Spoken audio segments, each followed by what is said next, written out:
Okay. What did he say?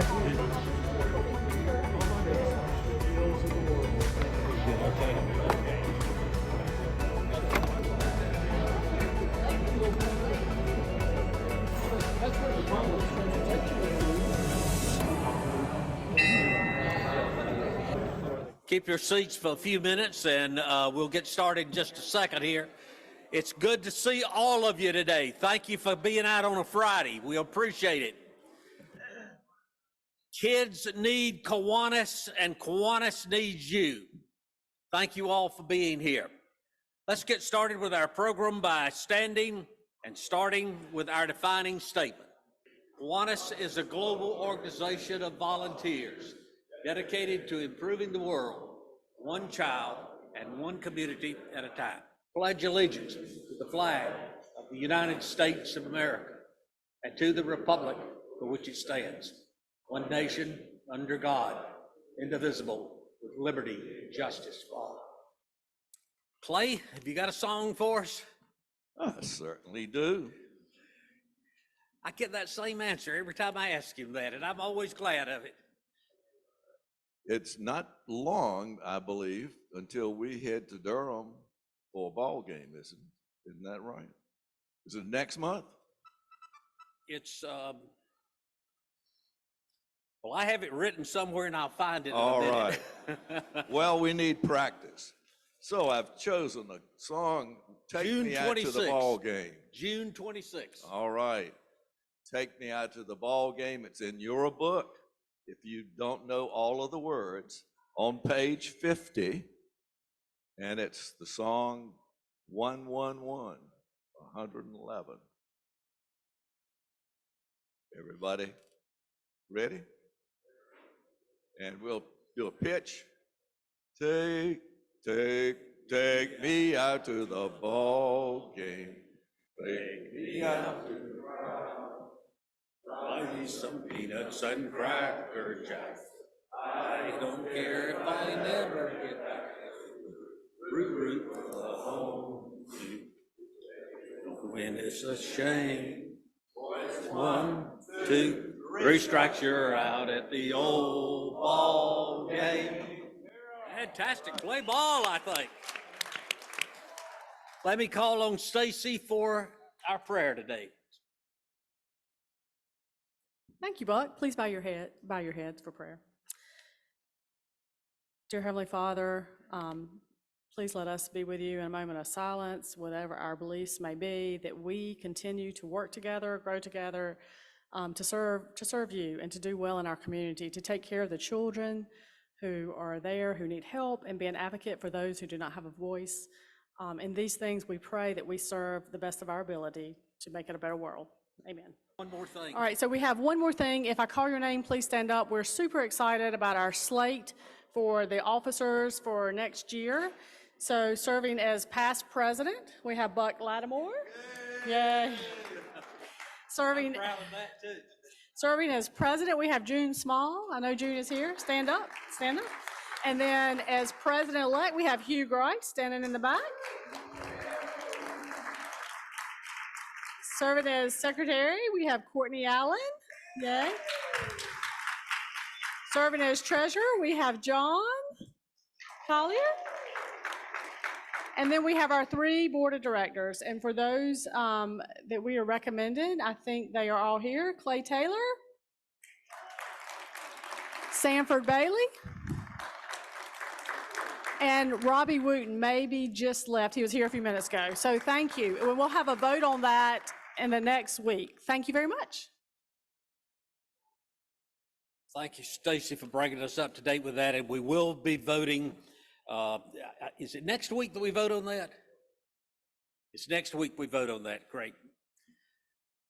Do we have any membership welfare announcements that anybody knows anything about that we can talk about today? That's always good because there's always a lot of illness and bad news in membership welfare, so we're glad there are none this week. Our birthdays this week: John Grimes, Wes Tripp, Larry Hamilton, K.C. Ramsey, and Chip Winstead. A round of applause for those Kiwanis that are having birthdays. Spring baseball is on Wednesday, June the 26th of this year, so just keep that one in mind. And I'm reading down my list to see what we need to say today. Let me mention that Courtney has been doing a great job with our newsletter, but she just did that temporarily. She's given it up, and I'm glad to know that Jason Tyson is going to be happy to help us out with that. Jason, thank you for what you're doing.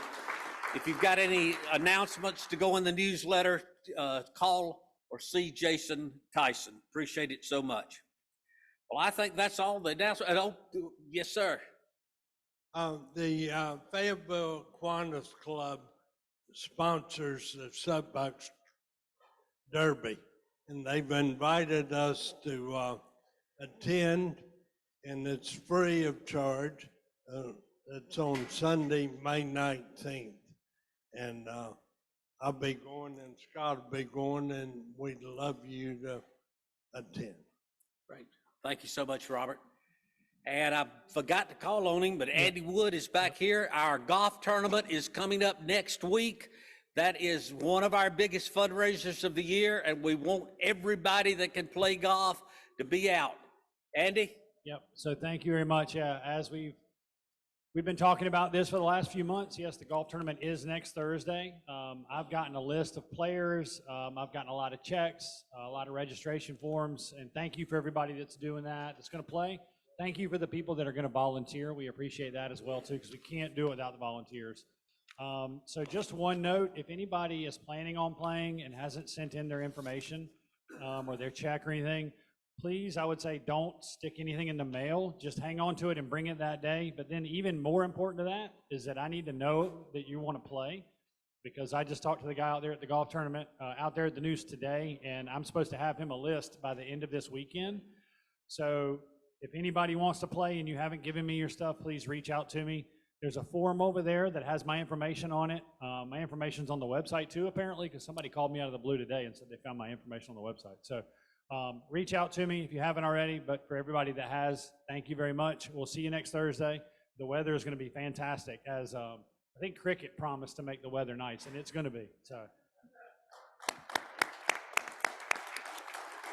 Let me also mention that Landon mentioned to me a minute ago about the Miracle League. Do you know some details of the Miracle League? Miracle League, it's a group of people that provide interaction for the IDD community. They have a park up just on the northern edge of Raleigh, and I think they have one in Cary too. They meet lots of Saturdays. They have lots of youth involved one-on-one with these athletes. It's inspiring to go to. If you want to do something to make you feel good, come on out. Okay. I think. And they're looking for volunteers right now, we know. Yeah. As a matter of fact, we've already been in touch with them about getting a Saturday that we can get another group together to go. So stay tuned for that. Right. Looks like I've got an announcement by General Pendleton.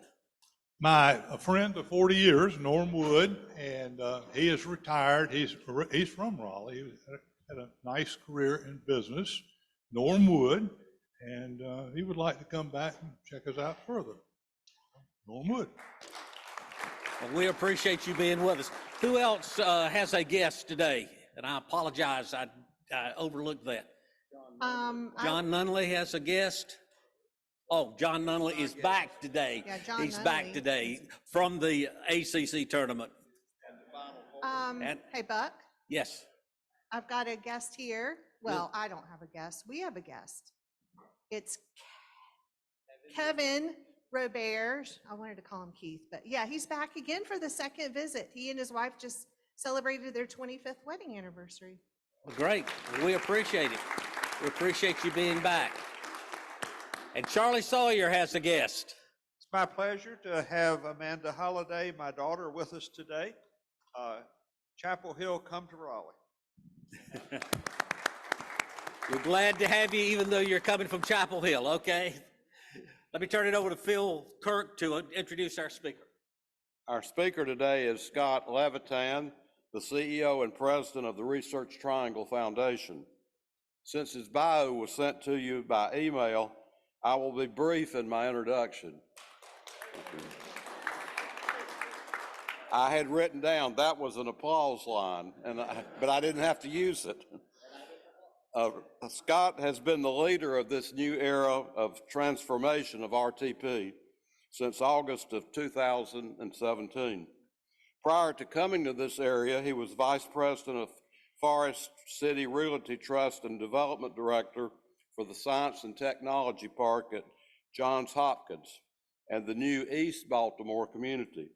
He came to Baltimore from Atlanta, where he served as executive director of real estate development for the Georgia Institute of Technology. For those of you who don't know, that's Georgia Tech. There he oversaw all real estate planning and development activities for Georgia Tech. Scott holds a master's degree in urban design from Harvard University, a master's in conservation studies from the University of York in York, England, and a bachelor's in architecture from LSU.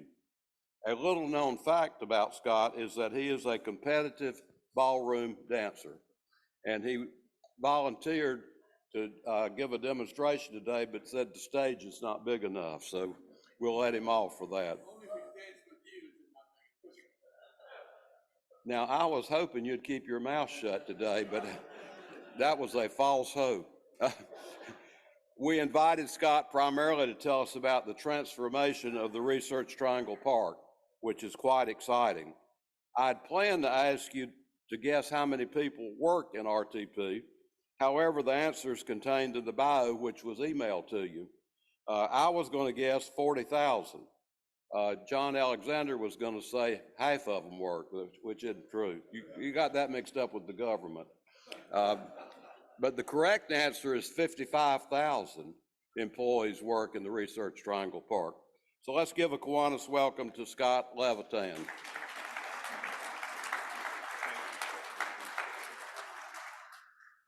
Thank you for the invitation and for having me.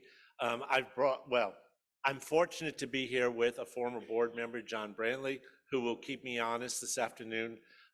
Most audiences don't have the benefit of honesty from me, but in front of the esteemed John Brantley, I'm gonna have to tell the truth. So it's a little scary. And again, thank you for having me. I really appreciate it. So I'm gonna try to go quickly. These conversations are much better when they in fact are conversations. I have gleaned that this is not a shy crowd. So speak up, raise your hand, come up here and get into an argument with me. I really would like this to be interactive so that it would make it easier for me and I'd feel better. So what is the park? I mean, you all know it, you all are from the region, but we were founded 64 and 7 months ago, almost at our 65th birthday. We were founded at a moment in North Carolina when the three legs of our economic stool, which were, come on, there you go, were located in the Triad region, and the Triad region, all three of those industries were really in decline in the 50s. And something happened that I like to think about because it's relevant to today. The business center of North Carolina was in the Triad region. And the business leaders of North Carolina who were there heard about this thing called Stanford Research Park. And I don't know if they went there or they just heard about it. If they had gone there, they wouldn't have seen anything because it was just about a couple years old. But they said, we have to do this in North Carolina.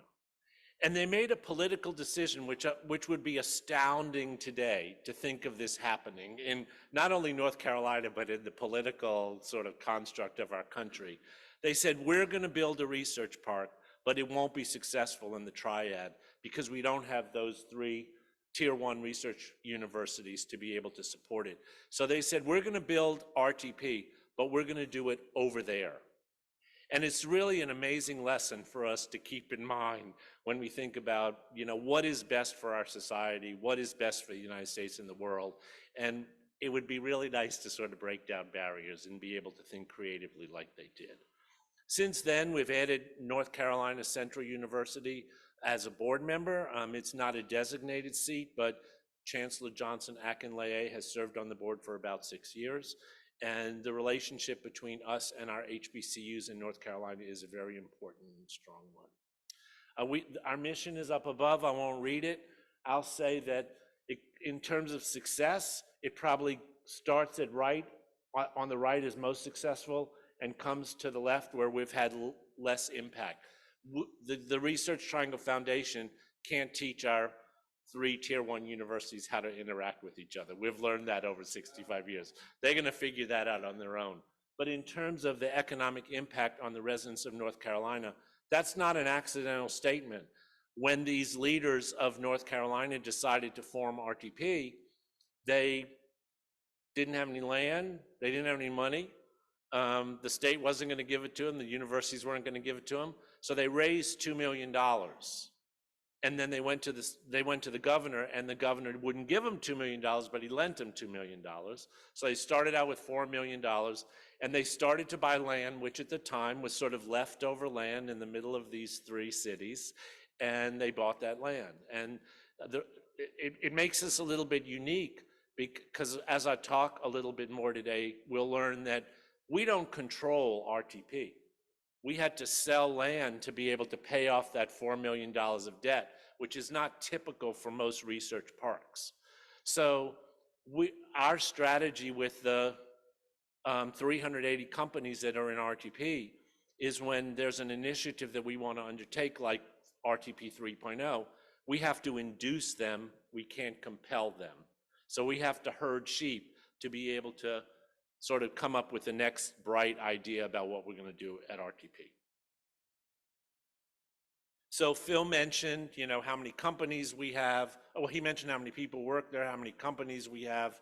I hate to use a Yankee corollary, but the 7,000 acres, I'm sorry, please forgive me. It's half the size of Manhattan Island, okay? And if you think about RTP, one of the things that differentiates our region, we're really not, well, we may be in ag bio at this moment, but we may not be thought of as the #1 region in any particular industry cluster. I'm sorry, we're working on it, we're getting better, we're getting there. But when you think of bioscience first, you think of Boston, then you think of the Research Triangle. When you think of IT, maybe you think of Silicon Valley first, or San Francisco, and then you think of the Triangle. When you think of ag bio, we're getting right up to sort of the scary height of being #1. But what is unique about us is that we're in the top 5 among multiple industry clusters. And when you think about how things get done today, you need multiple industry clusters to come together to solve problems. So that is really our unique place in the world. And we really do have a world reputation, and we're working hard to keep that. So if you take RTP and you think about the communities that exist here and the universities that were our founding universities, plus NCCU, if you think of Raleigh, we all know what Raleigh is. If you think of downtown Durham, we all have a sense of the scale of that. All of those places that we all know and love fit within RTP. So it is a vast piece of dirt in the middle of a very fast growing and changing region. So we're doing a couple of things to keep RTP relevant. If you talk to our companies about their #1 concern, they're going to tell you that it's about talent and leadership attraction. They are constantly fighting with each other, and we are constantly being compared against other markets to attract, to retain talent, which was one of our original founding precepts, but also to attract talent from external markets. Because even though we produce about 70,000 graduates a year, every year in the Triangle region, it's not enough to meet all of those announcements that you hear in the newspaper and hear on the news. So the first thing we did is we created something called Hub RTP. Hub RTP was years in the making, but it is the new downtown for RTP. RTP was founded on one sort of development model, which was called research estates down in the 50s, back in the 50s. In the 50s, research happened in two ways. Basic science happened at universities, and commercialization, translational research, happened in places like Bell Labs. There wasn't a lot of interaction at the time between universities and companies. And I'm going to quote, it's a little bit of an off-color joke, but we're all grown-ups. It's not actually a joke, it's a quote. So Mr. Paul is writing a book about RTP, and he's a tremendous researcher. And he found this quote, which he shared at NC Biotech at a meeting they had over there, and I'm going to share it with you.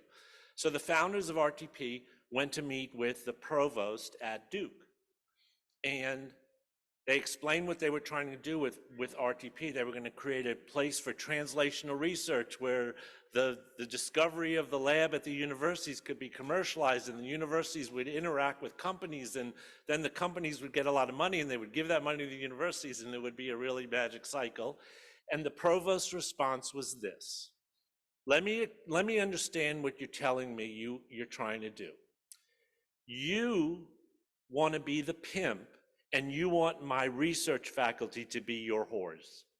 That is a direct quote. Well, fast forward 60 years, and what happened was some of those research faculty hit it big, and they're driving Maseratis, and they're driving Jaguars and fancy cars and parking them in the parking lot. And all of a sudden, it got the attention of all the other research faculty who really want to just be left alone in their lab and focus on basic science.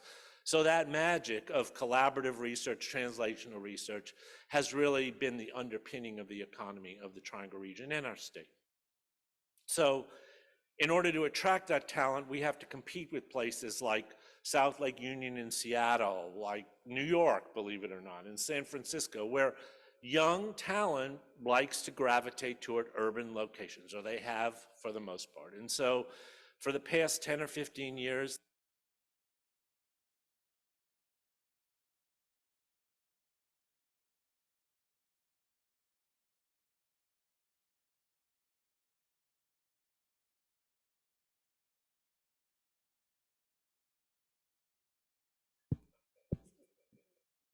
thank you. It's the new downtown for RTP. It is a $1.5 billion investment, and it is the first place since the farms were bought, first time that people will actually lay their head to sleep in the 7,000 acres that comprises RTP. And this project is well underway. You'll see a couple of photos in the back, but this project really continues the DNA of the Research Triangle Foundation in North Carolina, because we took a big risk to get this project going. I don't know if we should have foundation in our name, because when people hear our name, they think we're a charitable philanthropic entity. We're not. We're here to promote economic development in North Carolina, and the resources that we accrue from our operations and from the land that we've sold over 65 years really compels us to make investments where the private market is not yet ready to make those kind of investments. So John was on the board when we made a really landmark decision to start this project. We did it just after COVID had shut down our country and our world. The board decided to spend $65 million on infrastructure in the expectation that when and if the pandemic ever ended, we would be shovel ready for people to start vertical construction so we could build this downtown. 65 million was a lot of money, was a lot of money for us. It's a big part of our liquid assets, our assets besides land. But they made the decision because nobody else would do it, and they wanted to be in the right place in the right time. And so we could not afford to do the vertical construction, but we did make an investment in getting the site ready for this downtown. And at the present time, you'll see a couple of photos later, we're under construction on about 500 units of residential, a 279 key Marriott Renaissance Hotel, a horseshoe project which constitutes the town square, that's that light blue, and we've closed on land for 280,000 square foot spec lab building, and we're in conversation with a number of companies in the park that are thinking about what is the space required post-COVID now that I really know how my workforce requirements are going to be. It's taken them a couple of years to figure that out, but we're getting there and having those conversations. So this is the kind of thing that the foundation is supposed to do. We're supposed to go where the market won't go. So what's the future of the park? Hub is transformational for the park. It's a big investment. By the way, Durham County invested $20 million into that 65 million because that project alone constitutes 4.5% of the GDP of Durham County. It's pretty significant. And the companies, we are a self-taxing district. The companies, in fact, voted to self-tax themselves $10 million to make an investment in that project. So we didn't do it alone. We're the biggest investor in the land, but it's important to everybody, and I think people have spoken with their money, in terms of what's important to do. So going forward, we've been thinking about what is the future of RTP, how does it stay relevant, how does it stay an economic engine for our state and our region. So these are our thoughts, and we're down the line on it, so I hope they're valid. So this is the original plan for RTP. It had, it actually looks like today, if you drew a map of RTP today, it wouldn't look that different from what you're seeing here. The red in the center is where Hub is, the project I just described. The green is our sibling organization called RTI International. RTI International was founded when we were founded. We were the dirt people, we were the brawn, they were the brains. They were to be a research entity that brought together regional research among the university and companies and 2 national labs that exist in the park. Today, they're one of the biggest research entities in our region. RTI International does $1.3 billion a year in sponsored research, which is really phenomenal. Like us, the universities sit on their board. But all that purple up there is what was called research estates. Those were those private, envisioned as labs. They weren't all labs. Let's face it, when IBM came here, there was some research going on, but the biggest bulk of what IBM did was to manufacture computers. So there is advanced manufacturing and research sort of coming together, all coming together at RTP. And then, of course, RTP 2.0 is the hub, the new downtown. And so now we're thinking, what's next for RTP? And we started this 2 years ago. We decided to do a planning vision. We interviewed our 380 companies. We found out what was important to them. It was talent. It was how our region is going to grow smart and what role they could serve in the region. And believe it or not, companies want to attract other companies that are doing what they're doing, because when you have, we were speaking about this at lunch, when you have executives or leadership at a company, if you're the only company doing that in that one industry in a region, it's harder to attract leadership, because if you lose your job at that company, then that leadership can't jump across the street and go work at another company in a similar mode. They have to be retrained. So it's actually an inducement to have multiple companies in the same discipline in one region, because it helps you attract leadership and talent. So we heard about that, but we also understand that RTP exists in the context of our region. So our vision is to be able to continue to retain talent that's trained here. And now we've evolved, as you all know. It's not just the universities that are producing talent. Durham Tech and Wake Tech do an extraordinary job of producing twice as many graduates each year, and many of them are custom trained for the industries that we have in our region. And so there's about 70,000 graduates altogether in our region. That still isn't enough to meet the demand of the companies, not only in the Triangle, but in the Halo counties as we start to attract huge advanced manufacturing entities that actually are located in more rural counties. So we want to attract them, and we want to make sure that we can still pursue advanced advanced development, advanced economic development, and advanced technology. So that is in the context, yeah, that's our holy mission at RTP, but that is in the context of the Triangle region is the third fastest growing metropolitan region in the country. So we are going to add, whether we like it or not, another 1 million people over the next 20 years. 1 million people at 2.5 per household means we need 400,000 dwelling units in the Triangle region over the next 20 years. And if you do the math, the straight math is 20,000 a year every year for 20 years. And our current rate of production in the Triangle region is 9,800 units a year.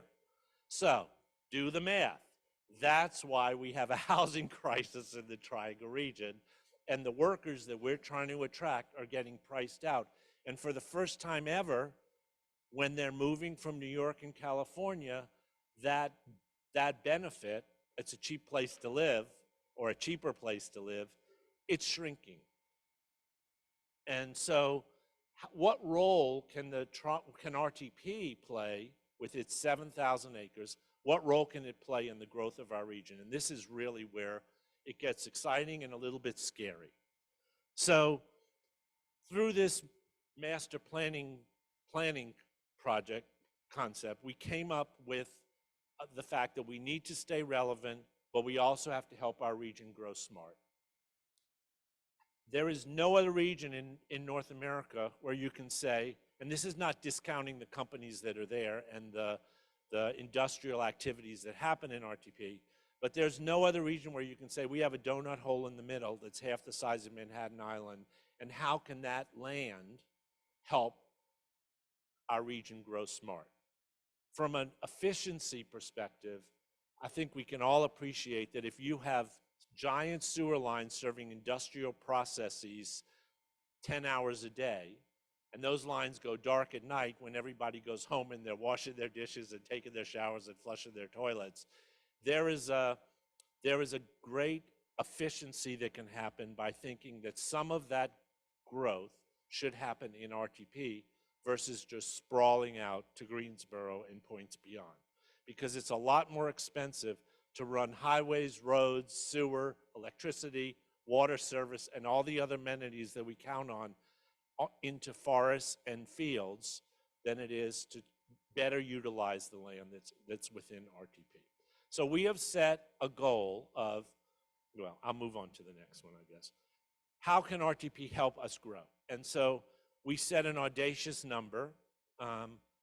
Is it possible for the park to maintain its unique and special attractive nature for companies, think about ag bio, that have greenhouses where the corn says, at 3 o'clock this morning, I want my lights to come on, so that those lights have to come on in those greenhouses or that corn is not going to be able to work. So can that kind of function exist, but can we also add significant number of dwelling units and the accessory uses that go with dwelling units into RTP? We don't have the answer of how we're going to do that, but we're digging deep with our companies and with our consultants to try to figure that out. So we have embarked on doing two things between the end of June and the end of the year. And we started these about 2 years ago. We've had tremendous positive response from pretty much every constituency that we've spoken with, including the companies. And this is the plan that we're pursuing. One, we have to change the land covenants in RTP because they're very specific and they're focused on an R&D campus only. And we have to change the zoning in RTP. And we're fortunate. We don't get to do it in one county. We have to do it in 2 counties because we're in Wake and Durham.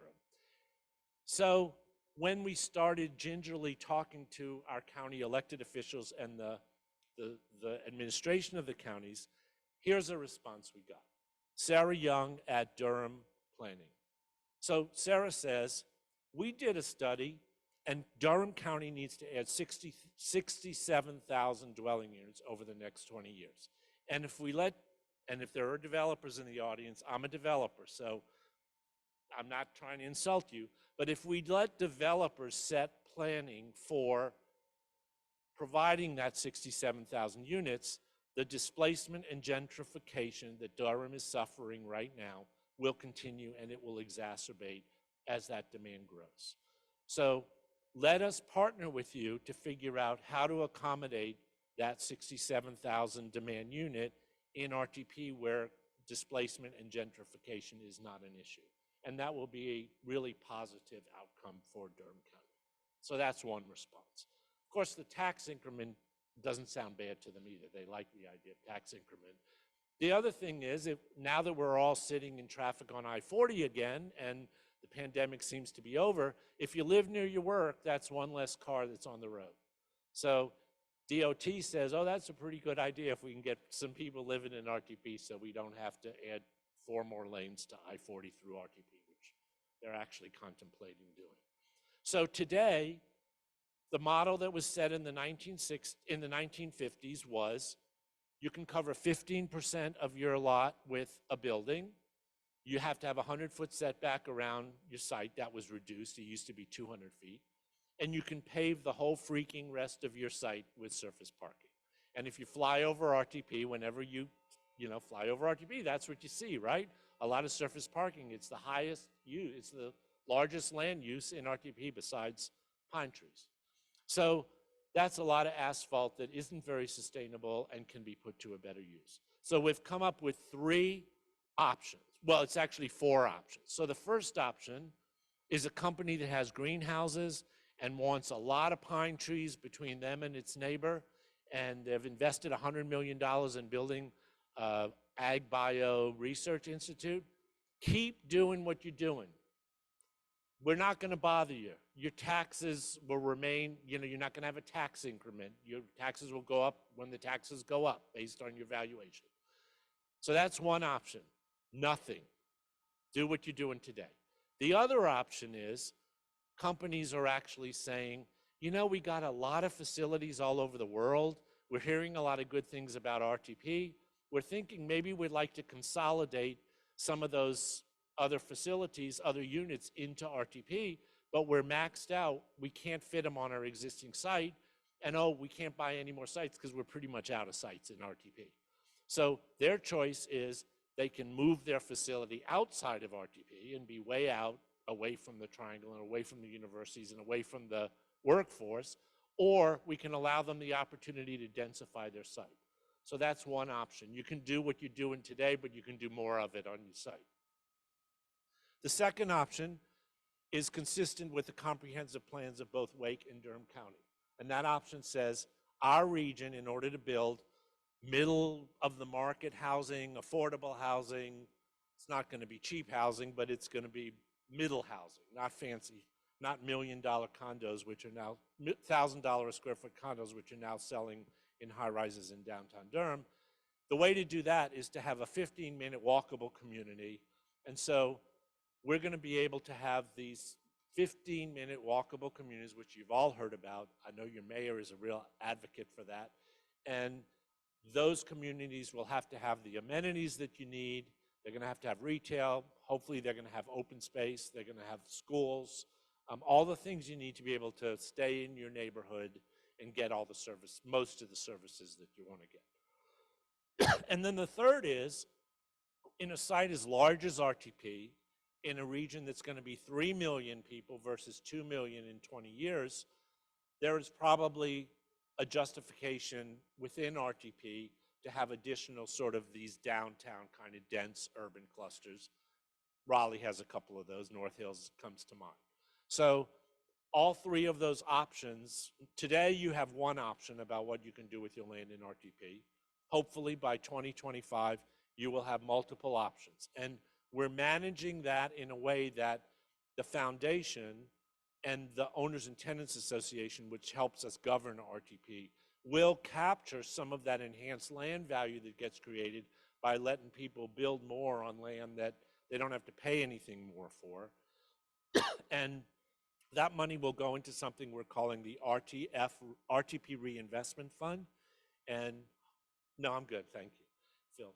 That money will be used to address societal issues around affordable housing, daycare, transportation for our region, and whatever the committee that's managing that fund comes up with.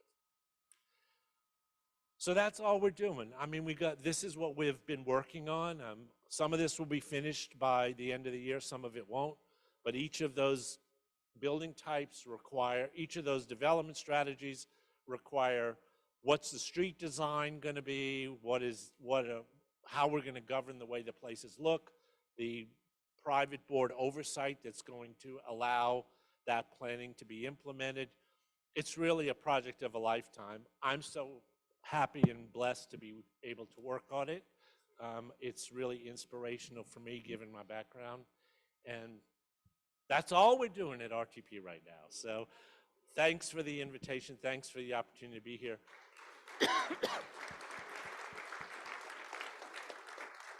If there are questions, I would love to field them. Yes. Oh, okay. John, how many lies? Thank you. So, okay, so I had a couple questions. Yes, sir. One, the infrastructure, is it currently ready to, for scale, like residential scale, and then incentives for developers to come to that area? So there's probably not a site anywhere where it has all the infrastructure you need. And infrastructure in the triangle is complicated because some of it's run by the municipalities, some of it's run by the counties, some of it is run jointly. So clearly, even for the hub project, which is going to have about 1,200 dwelling units in it, for instance, our sheriffs do a terrific job, but we are not incorporated into a municipality. So the sheriff's office is providing community policing. This is a good example to provide. So that's not what sheriffs do. So they have been cobbling together, how they address sort of community things that happen in RTP. Somebody gets sick, they need EMS, there's a traffic accident, or somebody gets robbed. It does happen. But we're going to have to fine tune all of the infrastructure and public services for RTP. There will be, though, a tax increment, because if you spend $1 billion on a piece of site, the tax goes up. We also have something called the Urban Research Special District, which was legislation that was enabled by the General Assembly in 2014 on the particular campuses that decide to opt in to upzone their campuses. They can put an overlay district which allows, it's like a business improvement district. You can charge an additional tax, which is the delta between the county tax and the municipal tax. And in RTP, that's about 20 mil. That's a lot, actually, when you think about it. So that will also help with infrastructure services. But again, we're building this plane while we're flying it, so we don't know all of the answers yet. Your second question, remind me. Oh, incentives. So I don't think we're going to have to incentivize developers. They're all over us. This is a real opportunity. The trick, I think, the art, let me say it that way, really comes about defining what this RTP reinvestment fund is. That's where the magic is going to happen. Because what we've decided is on the cap, at first we thought, well, when somebody gets their rezoning, we'll just charge them a fee. Well, that's the worst moment to go to a developer and ask them for money, because they're trying to put together their capital stack to get the thing built. So it's probably going to evolve into an ongoing fee that's paid. It's a user fee instead of an upfront developer fee, just like common area charges if you have a lease. And so that will be a continuing stream of revenue, which we're hopeful will be able to address some of the things that fall between the cracks, that we have not been able to figure out in North Carolina a viable, affordable housing strategy that's meeting the demand. We're falling behind. So that's just one example of, we want open space in RTP. We want daycare. We're going to need transportation improvements. So all of those things sort of fall into that bucket of special services. I hope you're going to build some condominiums or homes that people can purchase, because the way to build wealth is get on the escalator. Yeah. So that is our aspiration. We are not, so condominium would be wonderful. That's our dream product type. There's not a lot of condominium builders in North Carolina, in the Triangle region right now. There are some, and we want that to happen. We're setting the model so that can happen. One of the things we're not gonna have in the program are single-family lots. That is a typology which a lot of us like. I live in a single-family house, but the land is too valuable to be doing that. If you really want that typology, you're going to have to look at Cary, Morrisville, the existing communities, or it's going to be more of an ex-urban kind of use. Those 15-minute walkable communities, those are going to be denser than that, and they're likely going to be a typology that we're really not seeing a lot of in the Triangle yet, but we see in a lot of markets, 1/1s, 2/2s, more dense, but ownership model housing. Yes. Oh, I'm sorry. Here. Yeah, I'm sorry. you briefly mentioned transportation, and I was wondering if you could talk about what kind of public transportation is available now and what you would like to see in the future. Beautiful. So, do we have an hour? It's a passion of mine. So, I sat for 3 years on the Commuter Rail Commission, the Go Triangle Commuter Rail Committee, and it was obvious on the first meeting that we had of that committee. I didn't give up, but that the rail is not the solution for the Triangle region. We just don't have the density to support it. And after 3 years and $13.5 million of study, a team of our elected officials went to Washington, D.C. because they thought that the committee wasn't thinking smart or future forward. And the DOT in the transportation folks in D.C. said, go home. I'm not building rail, not only in the Triangle region, but we're not building rail anywhere because our capital funds for rail are being used to subsidize existing systems that can't make their operational numbers. I don't know if this is a real problem for cities that have rail transportation. Boston, New York, Washington, D.C., Atlanta, they are losing money by the millions of dollars a year. I am an advocate for rail. I lived 18 years in Boston. I parked my car the day I moved there, and I drove it away the day I left there. I love their public transportation system, but we don't have that density.